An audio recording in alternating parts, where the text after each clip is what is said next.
Assalamualaikum warahmatullahi wabarakatuh. Semoga keselamatan dan kesejahteraan untuk kita semuanya. Kembali lagi kita bertemu di channel Edukasi Belajar Biologi.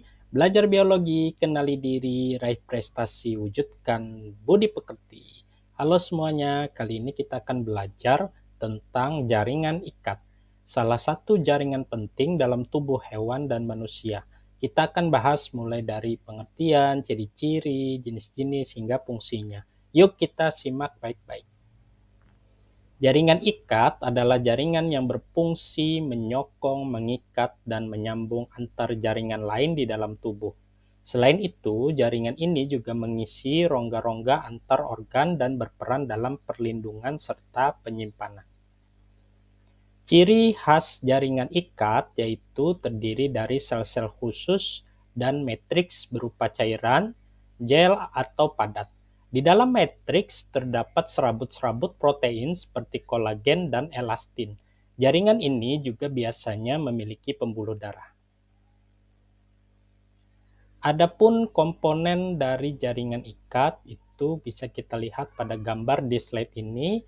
Bagian A itu disebut makropak, bertugas memakan kuman atau zat asing yang masuk ke dalam jaringan dan terdapat dekat pembuluh darah. Kemudian B, fibroblast, yakni protein berbentuk serat yang berfungsi sebagai bakal atau bahan pembentuk matriks jaringan ikat.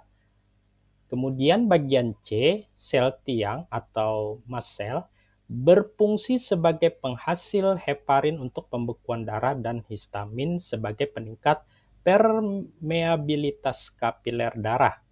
Kemudian bagian D itu sel lemak atau adipose cell adalah sel yang terspesialisasi untuk menyimpan lemak. Kemudian bagian E itu sel darah merah, bagian F sel darah putih, bagian G melanosit yang berfungsi untuk menghasilkan zat melanin atau pigmen pada warna kulit.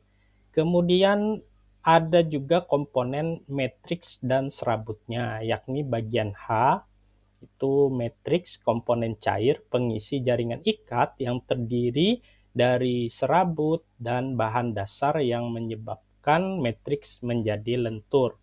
Kemudian bagian I itu serat kolagen berwarna putih dengan gaya regang yang tinggi dan elastisitas yang rendah.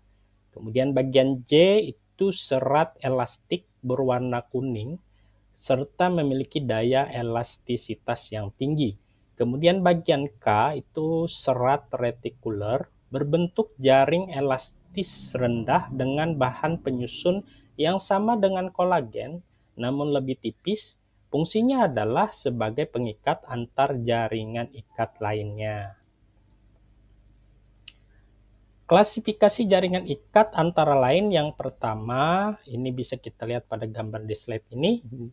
Yang pertama, jaringan ikat longgar adalah jaringan yang seratnya lebih longgar, komposisi bahan dasarnya itu matriksnya lebih banyak, sel penyusunnya lebih sedikit. Adapun fungsinya itu sebagai pemberi bentuk organ dalam, menyelubungi serat otot, kemudian merekatkan jaringan di bawah kulit, membentuk membran mesenterium pada rongga perut yang mengatur posisi organ dalam. Kemudian yang kedua, jaringan ikat padat atau fibrosa adalah jaringan yang seratnya lebih banyak dan rapat daripada bahan dasar dan sel penyusunnya. Contohnya jaringan pada dermis kulit dan penghubung tulang dan tendon serta ligamen. Kemudian yang ketiga, jaringan lemak atau adiposa adalah jaringan yang terspesialisasi untuk menyimpan sel lemak. Ciri sel lemak itu opal ya, transparan, tipis, dan elastis. Fungsinya adalah untuk melindungi organ-organ dari benturan, cadangan makanan, kemudian pengatur suhu. Nah, berikutnya yang keempat itu jaringan tulang rawan atau kartilago. Merupakan hasil spesialisasi jaringan ikat berserat dengan matriks yang elastis. Sel penyusunnya itu berasal dari kondroblas yang menghasilkan kondrosit. Nah, kondrosit ini mensekresikan matriks yang disebut kondrin. Sel kondrosit itu terletak dalam ruang yang disebut dengan lakuna. Berikutnya yang kelima, itu jaringan tulang sejati atau bone tissue ya. Nah, jaringan ini berasal dari osteoblast yang menghasilkan osteosit ya. Jadi osteosit ini mensekresikan matriks yang disebut osteon. Nah, tulang juga dapat terbentuk dari osifikasi atau klasifikasi kartilago. Strukturnya itu disebut dengan sistem Havers ya. Bagiannya bisa kita lihat pada gambar ini. Yang A itu saluran Haver atau saluran pusat. Kemudian yang B itu lakuna, ruang tempat osteosit ya. Yang C canaliculi, struktur penghubung osteosit yang satu dengan yang lainnya.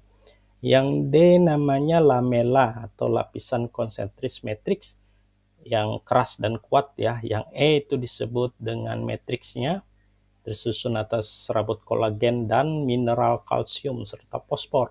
Yang berikutnya kita ke blood tissue atau jaringan darah. Merupakan jaringan ikat yang terspesialisasi sebagai tempat sel-sel darah dengan matriks yang cair atau plasma darah. Fungsinya itu membawa sari-sari makanan, oksigen, hormon, dan sisa metabolisme, mencegah infeksi dan memerangi kuman.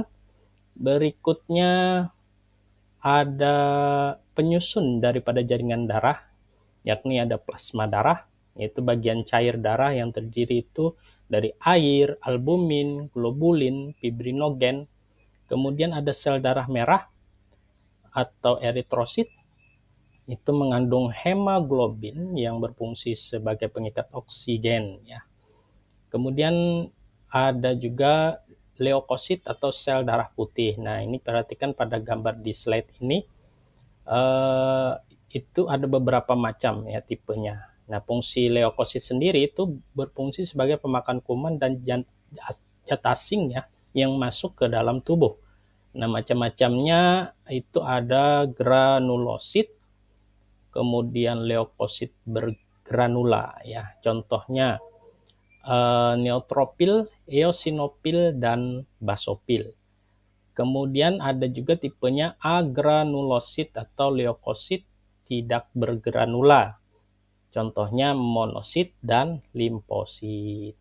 Kemudian bagian dari darah itu ada trombosit ya, yang berfungsi sebagai pembekuan darah. Yang terakhir, ketujuh, jaringan limpa, yakni jaringan yang terdiri dari sel-sel limfosit dan makrofag serta serat-serat retikuler. Nah, jaringan limpa itu terdapat pada organ-organ limpa seperti timus, tonsil, dan limpa sendiri. Baik, secara umum atau fungsi utama dari jaringan ikat tadi adalah mengikat dan menyokong jaringan tubuh, melindungi organ-organ penting dari benturan, serta mengangkut zat seperti oksigen dan nutrisi lewat darah, kemudian menyimpan energi juga dalam bentuk lemak. Ada juga tadi beberapa contoh yang kita sebutkan sebelumnya bahwa jaringan ikat di tubuh kita antara lain seperti tendon, penghubung otot dengan tulang, ligamen, penghubung tulang dengan tulang. Berikutnya itu ada lagi tulang rawan dan tulang keras ya sebagai penyokong tubuh. Baik, terima kasih. Jadi jaringan ikat itu penting banget karena berfungsi mengikat, menyokong, dan melindungi organ tubuh kita. Semoga materi ini bermanfaat. Salah hilap saya dalam menyampaikan, saya mohon maaf. Thank you for watching and see you in the next lesson.